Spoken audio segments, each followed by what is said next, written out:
The Cowboys lost, and it's man overboard.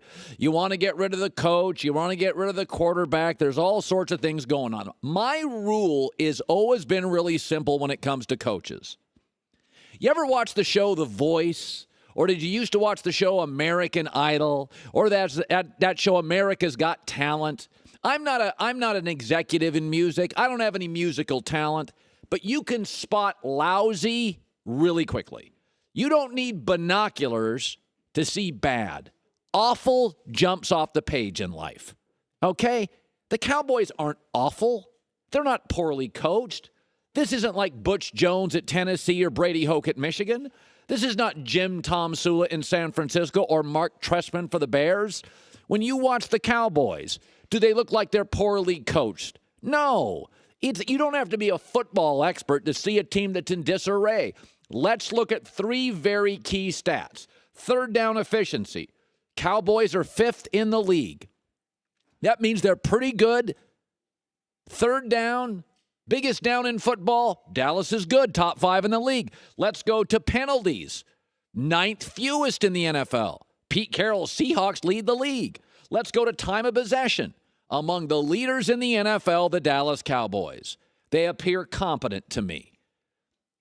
Okay, you would know if they were poorly coached. You would know if they're incompetent. What Dallas is like most Cowboy teams beholden to one or two stars. And those stars aren't as good as you think. First of all, their offensive playmakers are below average. Dez, I've been saying this now for 2 years, is wildly overrated, ridiculously needy, sadly high maintenance, and can't catch regularly. Dez Bryant's just overrated. I said it years ago. Get him out of here. Get a left tackle, a right tackle, a Mike linebacker, a top corner, a pass rusher. You're paying big money to a guy that's mostly a shot fighter. Jason Witten's the tight end. He'll be a Hall of Famer, but let's be honest. He's old. Cole Beasley's just a guy. So are your other wide receivers. We have overstated the Cowboys' offensive pieces. Yeah, I like Zeke Elliott when he's capable of playing and shows up and doesn't get in trouble. But you can't build an offense around a second-year running back who even his dad acknowledges wildly immature. Listen, if the Cowboys didn't have a bunch of cluster injuries in the middle of the season, you'd be looking at a 9-6 team right now with a chance to win 10 games, beat Philadelphia, and get to the playoffs. Stats and data tell you Dallas is not overrated. They're just rated. We predicted they'd be a borderline playoff team. That's what we said. I didn't predict that Ty Smith, Sean Lee, and Zeke would get hurt.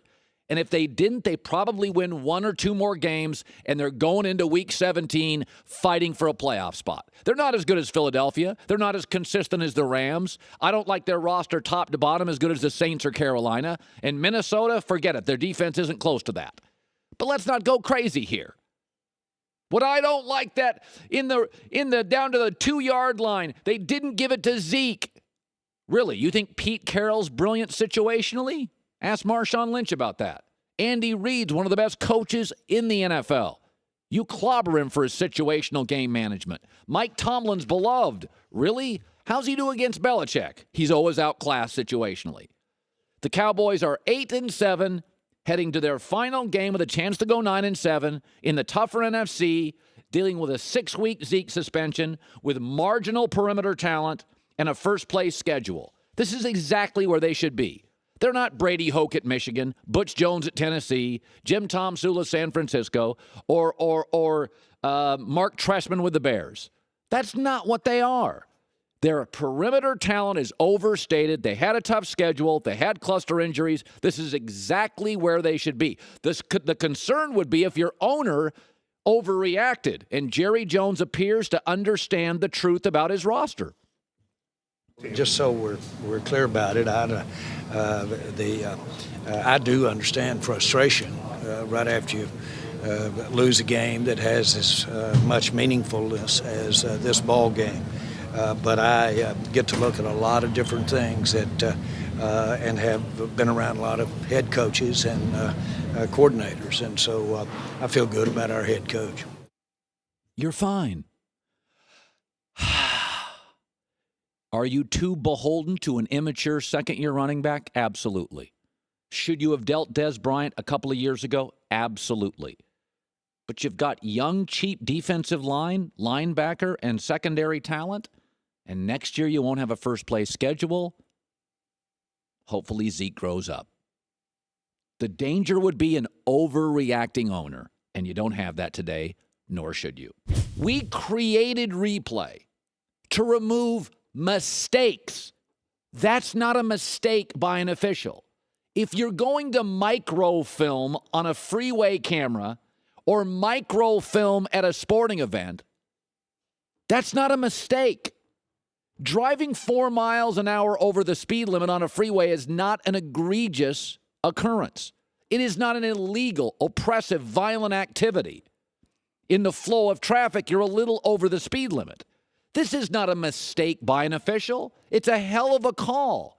Yes, if you go frame by frame, yes, I looked at it. You can probably make a compelling argument to overturn it. But that's not why replay was created. We're seeing more and more reversals. Replay was created to spot mistakes. It was never created to find perfection, like a freeway camera. We're not trying to find perfection. Quarterbacks aren't perfect. Brady's close. Linemen aren't perfect. Officials aren't perfect. Coaches aren't perfect. We don't need a perfect replay system. We need one that disallows the outrageous, that spots the egregious, that removes the terrible. Sometimes an official's blindsided. A ball's loose, he can't see it. Replay. Sometimes a catch is made, officials blocked by a defensive back. We need it. We don't need replay there.